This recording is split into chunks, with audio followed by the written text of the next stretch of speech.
Important question है कि millet की फार्मिंग अगर होगी तब हम मिलेट पाएंगे और मिलेट खाएंगे, तो ये जानना जरूरी है। हम चंद्रकांत जी को रिक्वेस्ट करेंगे अपना पूरा एक इंट्रोडक्शन दे दे। चंद्रकांत जी अच्छी तरह से हिंदी जानते हैं तो हिंदी में बोलेंगे, और उसमें कुछ जरूरत पड़ी तो हम उसका ट्रांसलेशन करके गुजराती में या तो इंग्लिश में बता सकते हैं। चंद्रकांत जी। नमस्कार जी।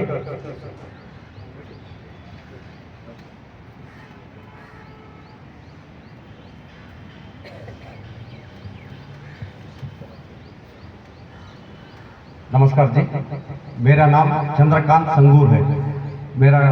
मैं कर्नाटक के हावेरी डिस्ट्रिक्ट के हावेरी तालुक में है, उधर संगूर नामक एक गांव है। मेरा सरनेम भी संगूर है, गांव का नाम भी संगूर है। मेरा नाम चंद्रकांत संगूर है। मैं गुजराती नहीं समझता हूँ, मगर कन्नड़, इंग्लिश और हिंदी में तीनों में बात कर सकता हूँ। अभी मैं हिंदी में बात कर सकता हूँ। आप चाहे तो तीनों लैंग्वेज में प्रश्न पूछ सकते हैं बाद में। उधर मेरा 93 एकर्स लैंड है संगूर में। उसमें मैं 50 एकड़ मिलेट का खेती करता हूँ सिंस 26 ईयर्स। बीच बीच में थोड़ा इंग्लिश भी आ सकता है। Since 26 years I am not using any pesticide and fertiliser to my farm land. मैं ऐसे ही बिना फर्टिलाइजर, बिना पेस्टिसाइड, बिना वीडीसाइड ऐसे ही खेती होता है। और मेरे घर में 81 देशी गाय और बलक है। देशी गाय और बलक है। उसमें हम नेचुरल फार्मिंग के लिए वो यूज़ करते हैं, और मगर उसका दूध हो, बटर मिल्क हो, कुछ भी उससे नहीं लेते हम। पूरा फार्मिंग के लिए वो गाय का गोबर हो, उसका मूत्र हो, उसको जीवामृत के लिए हमने यूज़ करता है। अभी मिलेट के बारे में हमने 2014 में मैंने मिलेट का पहले इसको हमने ऐसे विदाउट फर्टिलाइजर ऐसा हमारा तूर दाल ऐसा ग्रो होता था, उधर मैं करता था। उसको मार्केटिंग के लिए मैं ढूंढ रहा था। बाद में हमें बेंगलोर में IT प्रोफेशनल्स विप्रो में काम करते थे। वो लोग फूड अवेयरनेस के लिए उनको विदाउट पेस्टिसाइड और फर्टिलाइजर बिना यूज़ किया ना, उसका फूड चाहिए था। इसलिए उन्होंने ऐसा ढूंढ रहा था। मेरे से उनका संपर्क वो बन गया। बनने के बाद उन्होंने मुझे उनके ग्रुप के लिए विदाउट पेस्टिसाइड का वो खाने के लिए चाहिए था, सभी आहार, सभी फूड चाहिए था। इसलिए उन्होंने उधर हमारे पास आया, भेंट किया। बाद में हमारा प्रोडक्ट खरीदना शुरू कर दिया 2014 में। बाद में उन्होंने बोला अभी इसके अलावा आपने मिलेट्स का खेती का स्टार्ट कर दो, इसमें फाइबर कंटेंट ज़्यादा है, न्यूट्रिशनल वैल्यूज बहुत ज़्यादा है। वही ये 2014-15 का बात है। उस टाइम पे उन्होंने मुझे ये भी आश्वासन दिया, आप क्रॉप होने के बाद प्रोसेसिंग करके हमें भेज दो, हम जो रेट आपको प्रोडक्शन कॉस्ट का ज़्यादा आपको प्रॉफिट देकर हम खरीद लेते हैं। ऐसे ही खरीद लिया। बाद में उन्होंने हर एक महीने फर्स्ट सैटरडे एंड संडे हमको उधर बुलाते थे बेंगलोर में बुलाकर वो स्टॉल में हमको हमारा पूरा प्रोडक्ट उनका वो कस्टमर सभी उधर आकर, कंपनी का सभी कस्टमर्स आकर वो खरीदते थे। बाद में ऐसे ही ज़्यादा प्रमोशन हो गया।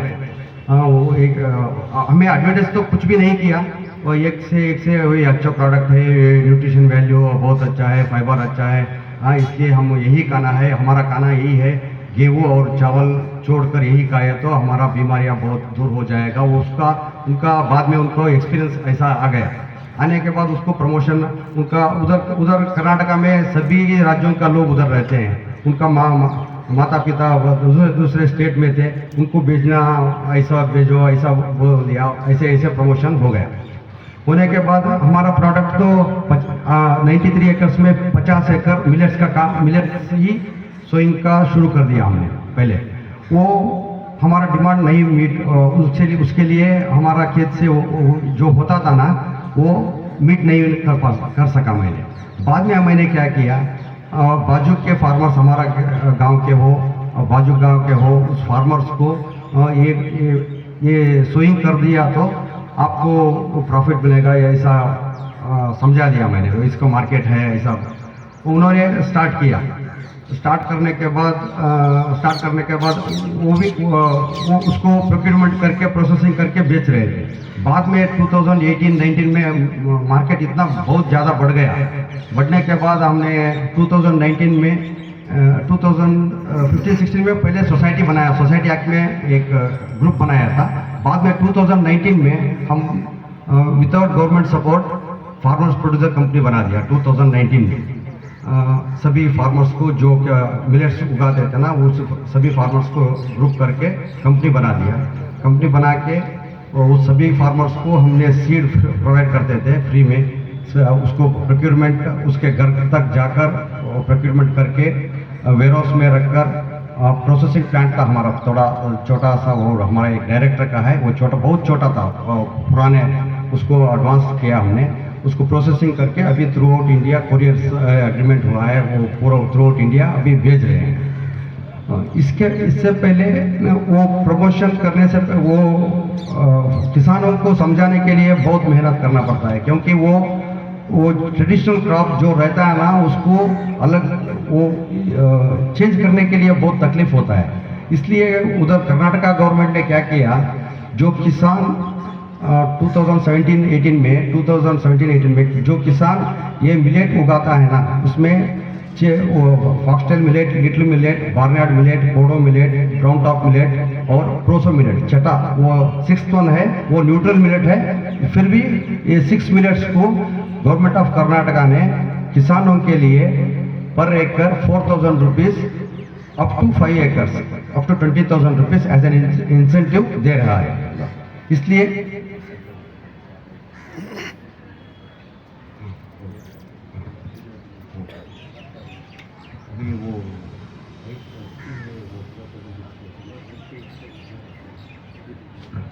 अभी वो गुजराती में समझा दें। ચંદ્રકાંતભાઈનું કહેવું એવું છે કે ઘણા વર્ષો પહેલાં એણે મિલેટ વાવવાનું શરૂ કર્યું, પરંતુ એ મિલેટ એના ચારે બાજુ એ પહોંચાડી શકતા નહોતા, એટલે આજુબાજુના બધા ખેડૂતોને એણે મિલેટ વાવવા માટે પ્રેરણા આપી અને એક એફપીઓ બનાવ્યું. એફપીઓ બનાવીને ખેડૂતોને ભરોસો આપ્યો કે તમે મિલેટ વાવો, મિલેટ ઉગશે અને મિલેટનું માર્કેટ પણ છે.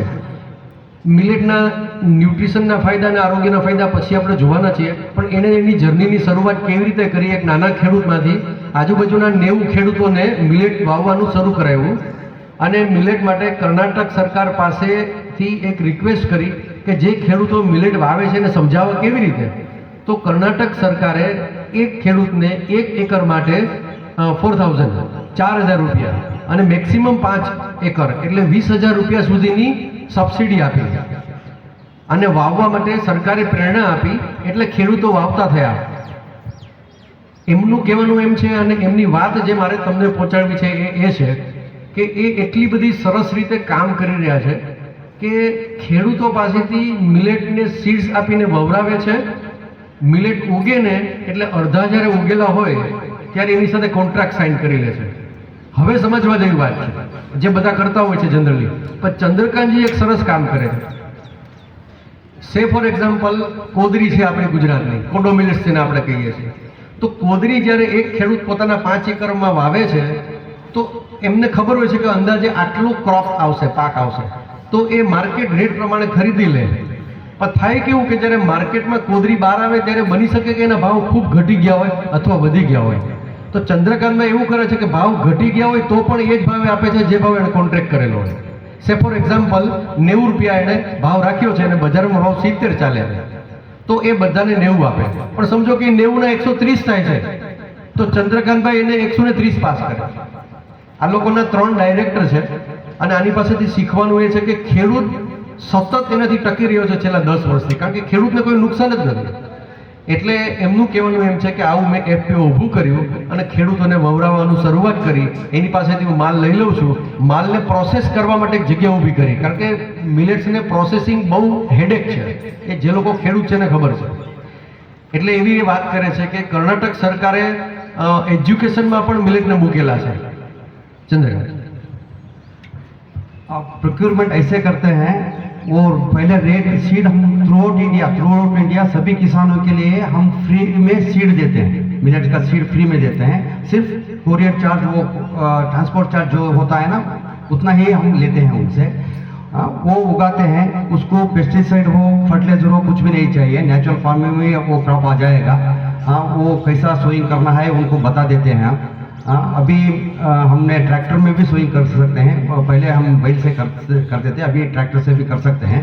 वो डिस्टेंस सोइंग डिस्टेंस और डिस्टेंस बिटवीन रोज वो अलग अलग होता है, वो बाद में बता दूंगा।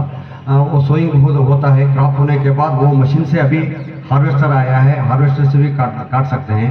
इसमें प्रोडक्शन कॉस्ट बहुत कम है।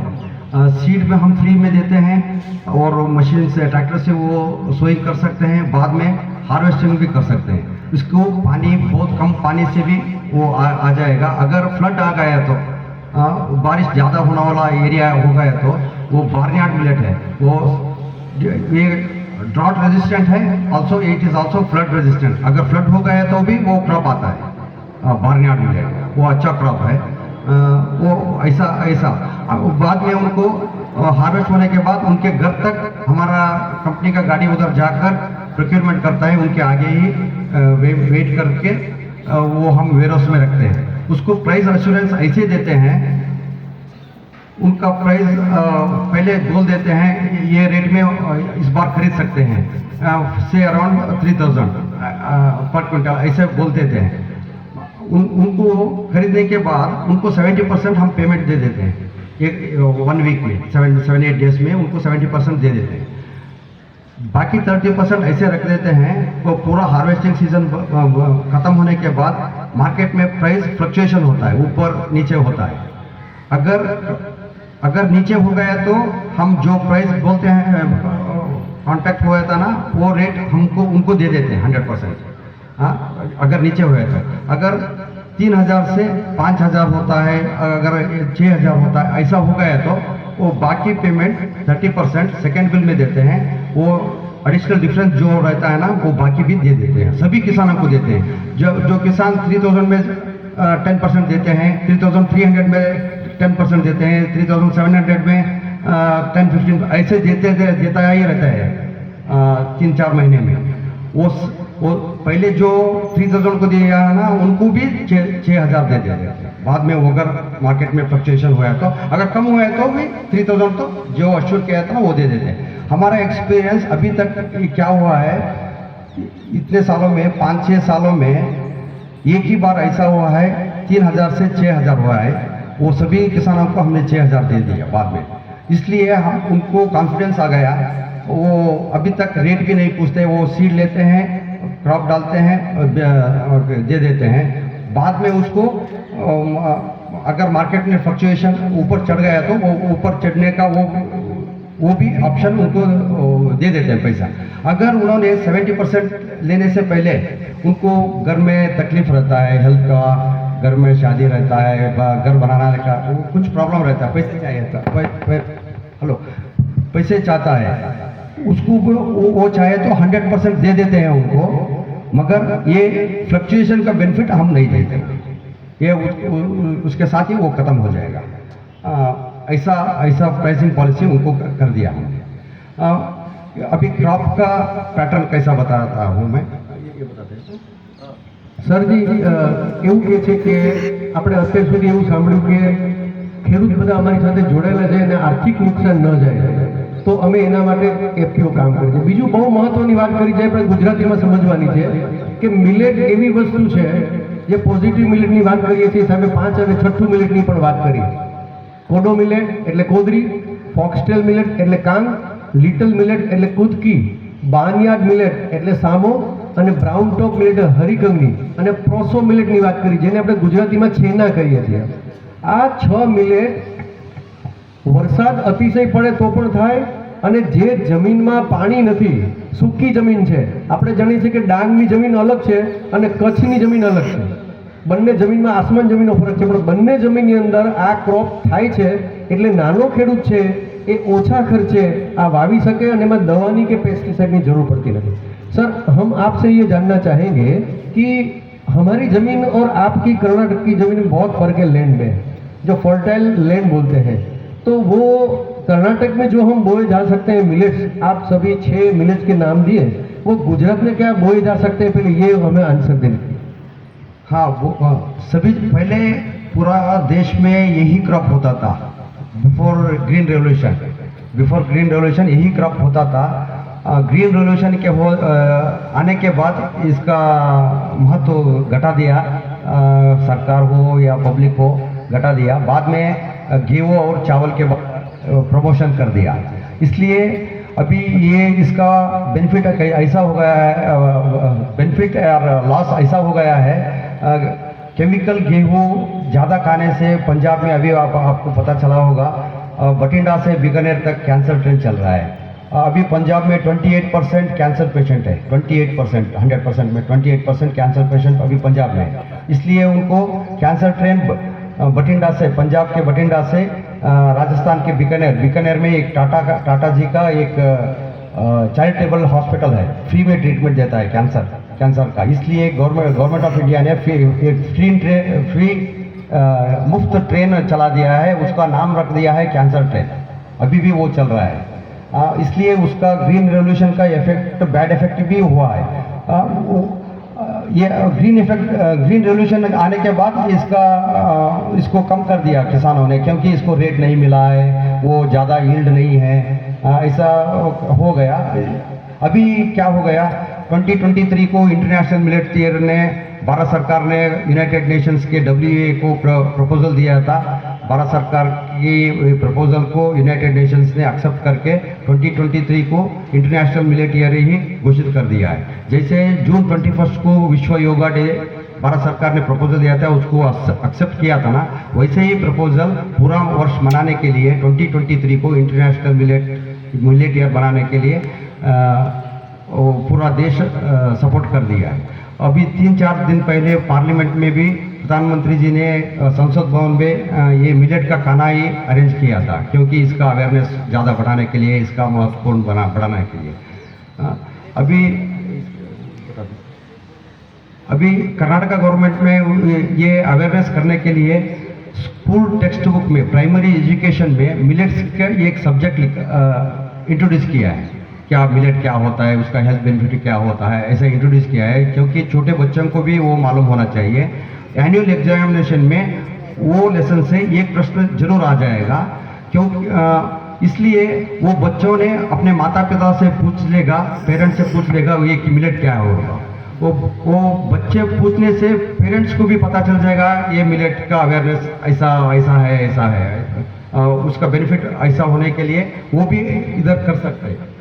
સર, हम ये जानना चाहेंगे, यहाँ हमारे फार्मर्स लोग हैं, ખેડૂતો લોકોને ખાસ એ જાણવામાં રસ હોય છે કે ઓછા પાણીમાં અથવા તો કેટલું પાણી જોઈએ મિલેટ વાવવા માટે, कितना पानी चाहिए उसको, उसका क्रॉप जो होता है 5 मिलेट का वो कितने दिन में हो जाता है, उसका टाइम पीरियड क्या है और कितना पानी चाहिए?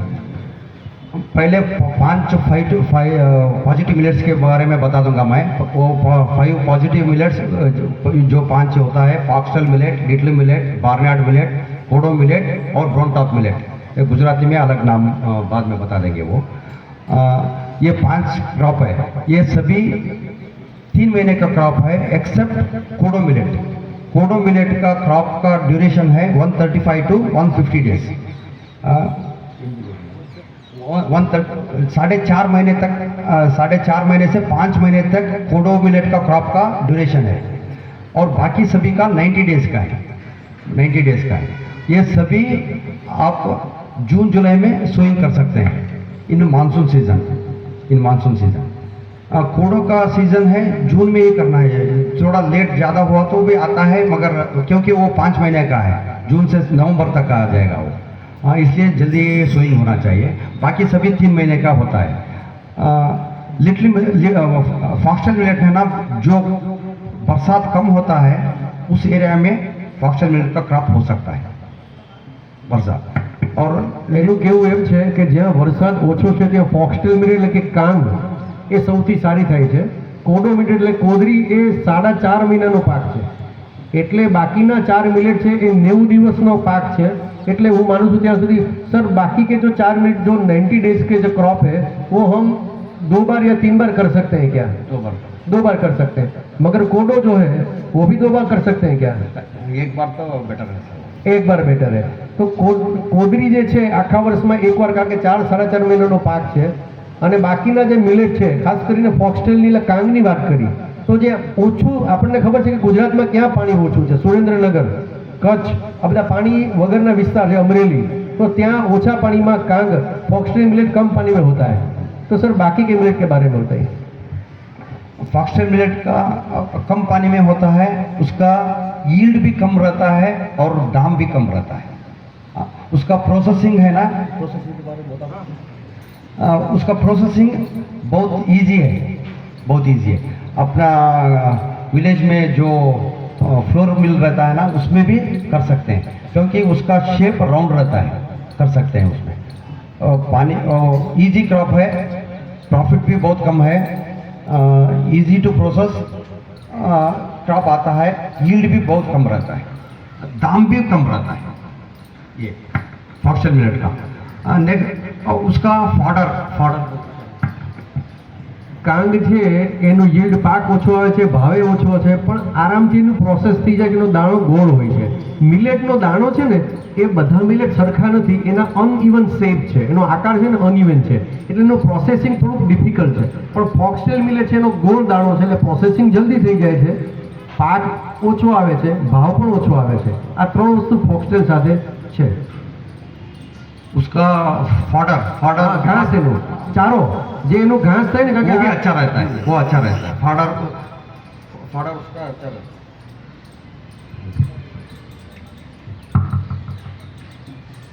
फॉडर उसका बोलिए, बोलो।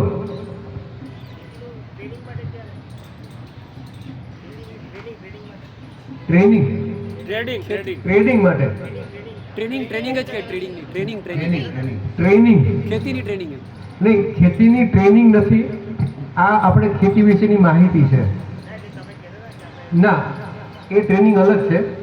અહીંયા આપણે ટ્રેનિંગની માહિતી, જે મિલેટ્સ છે એને ખેડૂતો માટે કઈ રીતે વાવવા તેની માહિતી છે।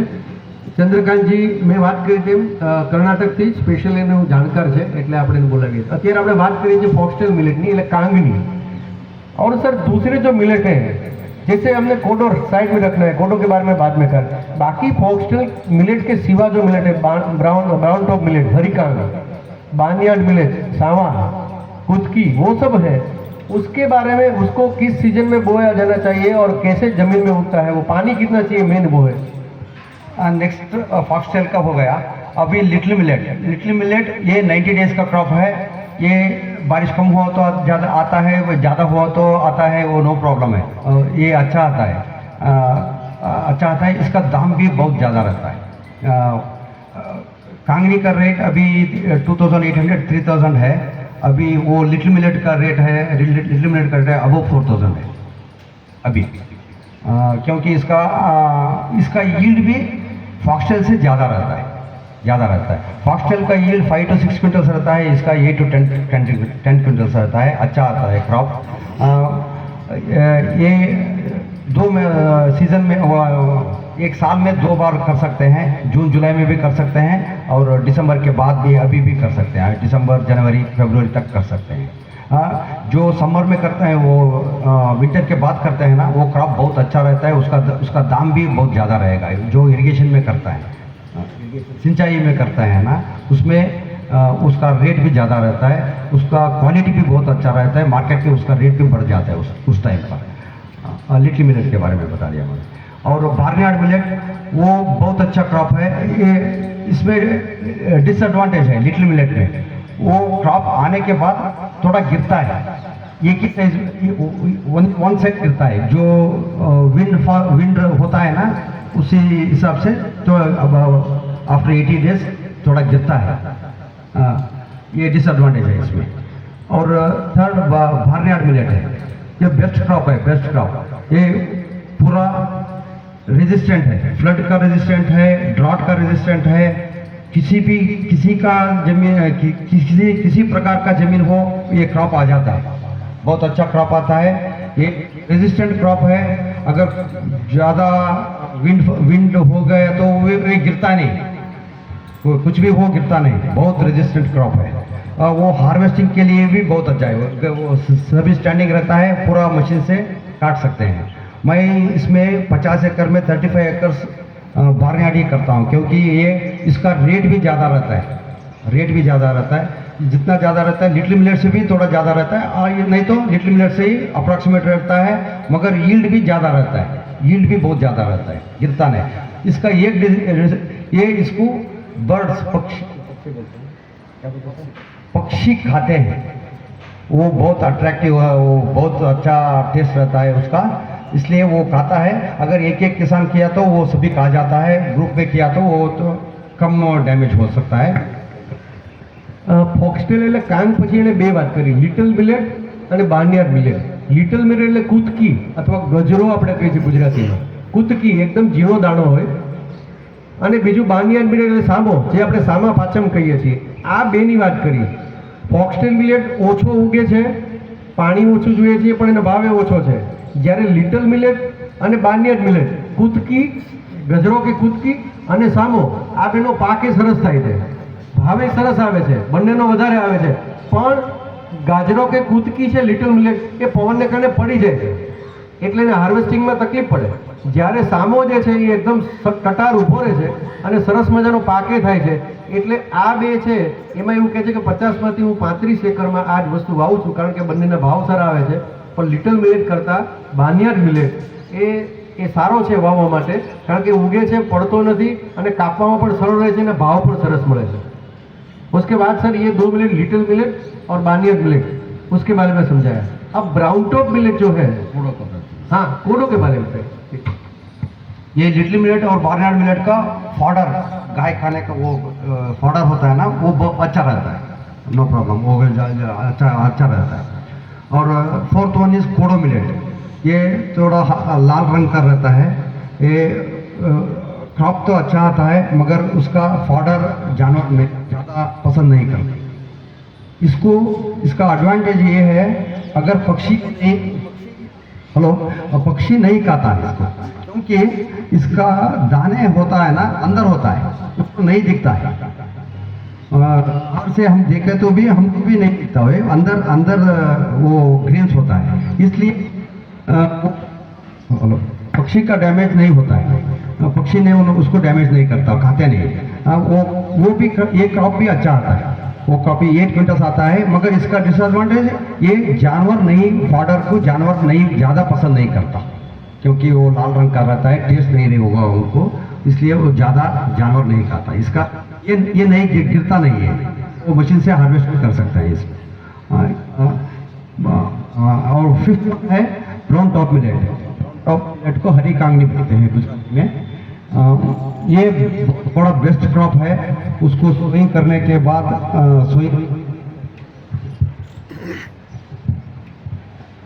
ब्राउन टॉप ये बेस्ट क्रॉप है, ये 90 डेज के अंदर ही आ जाएगा, मगर इसको नर्सरी बेड टाइप सीड डालकर आपने और ट्रांसप्लांट किया तो 9 इंच 6 इंच को डिस्टेंस में ट्रांसप्लांट कर तो पूरा कवर हो जाएगा, इतना बड़ा टिलर्स आ जाएगा, 60 to 100 टिलर्स एक ही प्लांट में आ जाएगा। ऐसा बहुत बड़ा अच्छा क्रॉप है। इसका फॉडर भी बहुत अच्छा है, क्रॉप भी बहुत अच्छा आता है, मगर इसका डिसएडवांटेज ये है, ये क्रॉप मैंने पहले बताया था, लिटिल मिलेट विंड जैसा होता है ऐसे गिर जाता है। इसका क्रॉप का डिसएडवांटेज है, ये सभी डायरेक्शंस में गिरता है, ऑटो डायरेक्शंस में, सभी डायरेक्शंस में ऐसे ही गिरता है आफ्टर 65-70 डेज होने के बाद। इसको हार्वेस्टिंग करना थोड़ा मुश्किल का काम है, वो हार्वेस्टिंग मैन्युअल करना हो तो आपको सुबह ही करना पड़ेगा, सूरज निकलते ही पहले ही करना पड़ेगा, क्योंकि वो जल्दी दाना गिर जाता है, अगर ऐसा किया तो भी गिर जाता है। इसका हार्वेस्टिंग करना थोड़ा मुश्किल है। इसका फॉडर सभी फॉडर से बहुत अच्छा, गायों के लिए बहुत अच्छा है, सभी 5 मिलेट से ये ब्राउन टॉप मिलेट का फॉडर बहुत अच्छा रहता है, क्रॉप भी बहुत इजी है, बहुत ज़्यादा यील्ड भी आता है, फॉडर भी ज़्यादा आता है, मगर डिसएडवांटेज हार्वेस्टिंग में है, वो ऐसा करने से कर सकते हैं, सुबह ही काटना पड़ेगा। इसलिए थोड़ा ब्राउन टॉप का कॉस्ट महंगा रहता है, वो हार्वेस्टिंग महंगा रहता है। मशीन से करें तो वो सभी जगह में गिरता है, सभी जगह से वो उठाना पड़ेगा मशीन से। છેલ્લા બે મિલેટની વાત કરી, કોડો મિલેટ પક્ષી ખાતા નથી કારણ કે પક્ષીને દેખાતું નથી, એના પાંદડાની વચ્ચે કોડો, આપણે જે કોદરી ગુજરાતમાં કહીએ છીએ, ડાયાબિટીસના પેશન્ટો ખાતા હોય છે, તો કોદરી જે છે, કોડો મિલેટ એના દાણા છે, પક્ષી ખાતા નથી। વધારામાં પશુઓ જે છે એ જંગલી પશુઓને પણ એની વાસ ગમતી નથી, એટલે નજીક નથી આવતા એ પણ જે આપણા ગાય ને ભેંસ ને એના માટેનો જે ખોરાક છે એના માટે ઉત્તમ એના ઘાસ વપરાઈ શકે છે। અને બીજી બ્રાઉન ટોપ મિલેટ હરિકંગની જેને કહેવાય એ સારી વસ્તુ છે, પણ લિટલ મિલેટની જેમ એ ઉગે છે સારા, પણ ચારે બાજુ ફેલાઈ જાય છે, એટલે હાર્વેસ્ટિંગમાં તકલીફ પડે છે। એટલે આવી રીતે 5 મિલેટની આપણે વાત સાંભળી। હવે આપણે એમને એ પૂછીએ खेती बाबत है, सर हमारी आवाज़ पूरे कैंपस में सुनाई दे रही है, तो कुछ फार्मर्स हैं जो उसकी खेती से लगे हुए हैं या खेती करना चाहते हैं।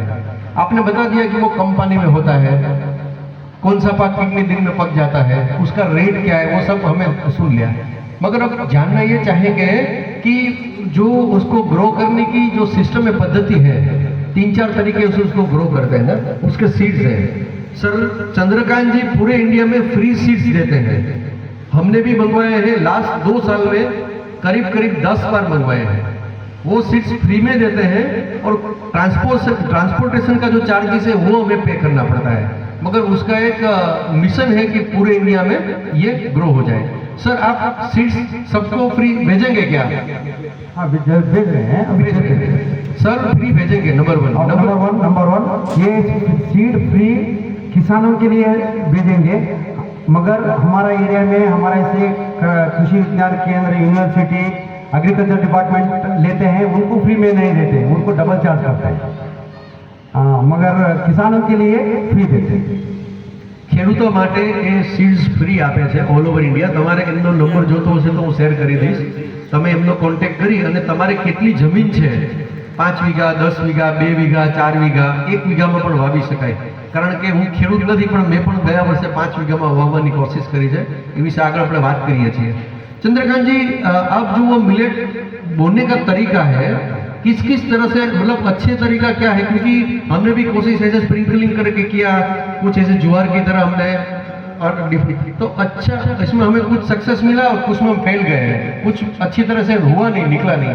तो आप हमें ये सिखाइए कि उसके जो बीज हैं, दाने, उसको कैसे, उसको दाने को कुछ उसमें लगाना पड़ता है, प्रोसेस करना पड़ता है, जमीन को कैसे तैयार करना पड़ता है और किससे बोया जाए। इधर आप बाजरा और ज्वार सोइंग करने के लिए लैंड प्रिपरेशन करते हैं ना, वैसे ही कर देना। बाद में सीड ड्रिलर से कर सकते हैं, ये 1 इंच से ज़्यादा अंदर नहीं जाना है, क्योंकि छोटा छोटा दाना ग्रेन रहता है, ऊपर ही रहना चाहिए। वो हमारा सीड ड्रिलर उसी तरह हमने डिजाइन भी किया है हमने उधर, इसलिए एग्रीकल्चर डिपार्टमेंट ने हमारा कंपनी के लिए 10 लाख का ट्रैक्टर को 80% सब्सिडी में दिया है किसानों के लिए सोइंग करने के लिए, वो मिलेट सोइंग करने के लिए हम अभी भी लास्ट ईयर दिया है,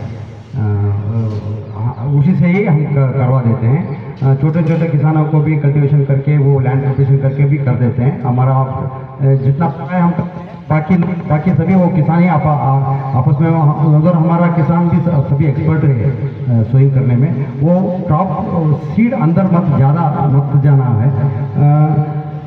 1 एकड़ के लिए 3 किलो चाहिए, 1 एकड़ के लिए 3 किलो सीड चाहिए, वो बहुत ज़्यादा होता है और उससे सोइंग कर सकता तो हो सकता है। पहले ही ऐसे ही करते थे लोग, वो पहले अभी 80 साल का, 70 से अबो साल का जो आदमी है ना, उनको पता है कैसा सोइंग करना है, वो बैल से भी कर सकते हैं और सीड ड्रिलिंग वो ट्रैक्टर से भी कर सकते हैं। अगर बारिश ज़्यादा होने एरिया में ऐसा स्प्रिंकलर कर सकते हैं, वो स्प्रेडिंग कर सकते हैं, मगर वो बेस्ट प्रैक्टिस नहीं है। स्प्रेडिंग करे तो, अब स्प्रेडिंग करता है वो जमीन के अंदर नहीं गए तो वो बर्ड्स खा जाता है। वो बेस्ट सिस्टम है वो सोइंग करने का, क्योंकि वो इंटर कल्टिवेशन भी कर सकते हैं। एक बार इंटर कल्टिवेशन कर दिया तो वो खर्चा ज़्यादा नहीं हुआ है, इंटर कल्टिवेशन एक बार करना है। ऐसा कर सकते हैं सोइंग के बाद जिस दिन के अंदर वो इंटर कल्टिवेशन होने के बाद वो कुछ भी काम नहीं रहेगा खेत में, पूरा सीधा हार्वेस्टिंग के लिए जा सकते हैं। सर आप हमें ये बताइए कि आपने ये बता दिया कि सोइंग कैसे कर, मतलब उसको कैसे बोना है वो तो बता दिया, मगर बोने के बाद कुछ दवाएं या उसका पेस्टिसाइड्स या केमिकल या कुछ भी उसको चाहिए जो जिसकी वजह से उसका हमें क्रॉप अच्छा मिले, आप क्या सजेस्ट करते हैं? हमारे एरिया में बहुत किसान ऐसे करते हैं 1 एकड़ के लिए 3 kg मैनुअल करते हैं ना, वो डिफिकल्ट बोलते हैं। उन्होंने क्या करता है घन जीवामृत का पाउडर डाल के ऐसे कर सकते हैं। कुछ लोग सैंड भी यूज़ करते हैं, 3 किलो के लिए 3 किलो सैंड यूज़ करते हैं। कुछ लोग 3 किलो के लिए 3-4 किलो DAP भी यूज़ करते हैं। ऐसा करके सोइंग करते हैं, ऐसे भी कर सकते हैं। तो एक्सपर्ट रहे तो ऐसे ही सोइंग हो सकता है, 3 किलो सोइंग हो सकता है। अगर ज़्यादा कुछ नहीं हुआ तो चलता है, मगर ये सभी 5 मिनट में थोड़ा लेट हो गए तो लिटिल मिलेट में थोड़ा क्या बोलते हैं डिसीज आता है। लिटिल मिलेट और ब्राउन टॉप मिलेट में थोड़ा डिसीज आता है, वो कंट्रोल अपने आप ही हो सकता है। नहीं तो पहले आप उसको नीम की सिंचाई करना पड़ेगा, करें तो वो कंट्रोल हो जाएगा। सोप पाउडर से डालकर वो सिंचाई के तो भी हो सकता है, मगर अब कुछ भी नहीं कर सका, ऐसे ही छोड़ दिया तो भी वो अपने आप ही कंट्रोल हो जाएगा। वो उसका टेंशन नहीं देना है, अपने आप ही कंट्रोल हो जाएगा। इससे भी कंट्रोल नहीं हो रहा तो प्रकृति ने हमें अभी इस टाइम पे गलत टाइम में आपने क्रॉप किया है, वो ऐसा ही हो सकता है। क्योंकि वो प्रोसो मिलेट के बारे में बताया नहीं अभी तक। प्रोसो मिलेट आपने जून जुलाई में किया तो वो डिसीज आता है, उसको कंट्रोल नहीं होता है जून जुलाई में। उस टाइम पे कुछ भी नहीं है तो वो कंट्रोल नहीं होगा। वो उसको अगर 15 के बाद किया तो वो अपने आप ही कंट्रोल हो जाएगा। सोइंग प्रोसो का टाइम अगस्त 15 के बाद है प्रोसो का, ऐसा है। डिसीज का वो कुछ भी प्रॉब्लम नहीं है, डिसीज का खर्चा नहीं है, सीड का खर्चा नहीं है, और सोइंग तो ईजी है, केमिकल फर्टिलाइजर भी नहीं चाहिए। और कर्नाटका में उसको इंसेंटिव भी देता है, हार्वेस्टिंग मशीन से होता है, वो मैनुअल नहीं होता है, पूरा ऐसा आराम से होता है। तो अब फिर भी उसको 4000 रुपये भी देता है पर एकड़, ऐसा होता है। Thank you very much sir. आपने जो मिलेट के बारे में बताया, एक लास्ट क्वेश्चन प्रोसेसिंग के बारे में है, क्योंकि इट इज़ वेरी ડિફિકલ્ટ મિલેટનું પ્રોસેસિંગ કરવું એક ચેલેન્જ છે આપણા માટે, કારણ કે મિલેટ વાવવું એ એક વાત છે અને પ્રોસેસિंग એ બીજી વાત है। सर हम सुनना चाहेंगे कि प्रोसेसिंग के लिए आप क्या सजेस्ट करते हैं? अभी ये किसानों के तरफ से हमने बता दिया, वो पूरा इजी का काम है, इजी का काम है। क्रॉप आता है, पैसा भी आता है, वो नो प्रॉब्लम है।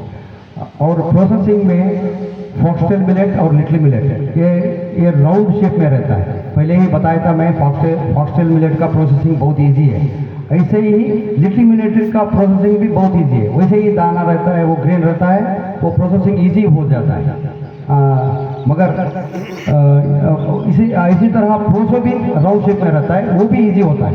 चटा मिलेट वो भी इजी होता है, मगर kodo millet, brown top millet, barnyard millet, ये तीन मिलेट है ना, वो उसका शेप इरेगुलर होता है, राउंड नहीं रहता, इरेगुलर कैसे भी होता है। ये इसलिए मशीन में प्रोसेस वो उसका ऊपर का छिलका नहीं निकाल सकते, which is very difficult to remove the upper cover, वो बहुत चैलेंजिंग है। इसलिए बड़े बड़े कंपनीज इसका मशीन अभी तक तैयार नहीं किया। पहले हमारा पूर्वजों ने क्या करता थे, पहले उसको लकड़ी से खांडता था, खांडी में मिलेट करता था, नहीं तो उसको क्या बोलते, हाँ उससे करते थे पहले। ये डिफिकल्ट है मशीन से करना, अभी भी बहुत अच्छा टेक्नोलॉजी नहीं है, मगर करते करते आपको समझ में आ जाएगा। प्रोसेसिंग किसानों से नहीं हो सकता है, मगर उसका ग्रुप होना चाहिए। ग्रुप होके अगर क्वांटिटी ज़्यादा हुआ तो वो प्रोसेसिंग कर सकते हैं, मगर फॉक्सटेल और लिटिल कर सकते हैं लोकली। और बार्नयार्ड, कोडो, ब्राउन टॉप इसका प्रोसेसिंग थोड़ा बहुत डिफिकल्ट है। अभी चैलेंजेस है तो उसमें बहुत है, अनइवन साइज एंड शेप ऐसा रहता है इसमें, इसलिए थोड़ा डिफिकल्ट है। मगर इसमें ये डिफिकल्ट है, मगर फाइबर कंटेंट तो बहुत ज़्यादा है, इससे भी बहुत ज़्यादा है, हेल्थ के लिए भी बहुत अच्छा है। इसलिए हमने बार बार उसको प्रोसेसिंग में तकलीफ चैलेंजेस एवरीडे होता ही रहता है, वो ऐसे ही हम क्लीन करके बहुत क्लीन करके उसको भेज रहे हैं सभी तरफ। क्वालिटी में ये बहुत कॉम्प्रोमाइज़ नहीं किया हमने, पूरा क्लीन होने के बाद ही वो डिस्पैच करते हैं, नहीं तो वो कंप्लेंट्स आ जाएगा कस्टमर से, इसलिए हम पूरा उसको क्लीन करते हैं। ये चैलेंजेस ये चैलेंजेस एफपीओ ही बना सकता है ना, मगर तो गवर्नमेंट सपोर्ट होना चाहिए फैक्ट्री लगा वो मशीन्स लगाने के लिए, छोटा मशीन से नहीं हो सकता है, एडवांस तक हो सकता है। Thank you very much sir. ખેતીની બાબતમાં, પ્રોસેસની બાબતમાં એણે કેવી રીતે શરૂ કર્યું એની જર્ની આપણને બધી ઇન્સ્પિરેશન અને પ્રેરણા મળે. યંગ જનરેશન સામે બેઠું છે, યુથ સામે બેઠું છે, એના મનમાં બીજા પ્રશ્ન હશે કે આ મિલેટનું ન્યુટ્રિશન શું હોય, પોષણ શું હોય, આમાંથી શું મળે આપણને, બીજી વસ્તુ એના આરોગ્યના ફાયદા શું, એ બે વાત આપણે આગળ પર ચર્ચા કરવાના છીએ. Before that thank you very much sir.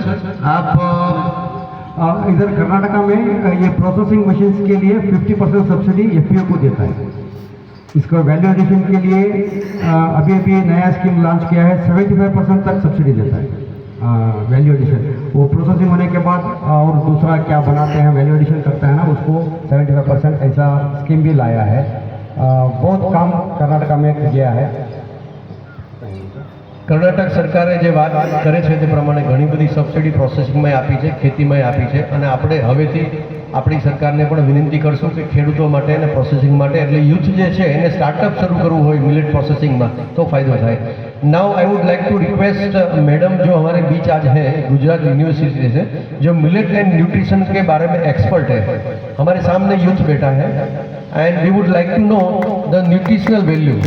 Madam welcome to the stage. Thank you. Thank you sir.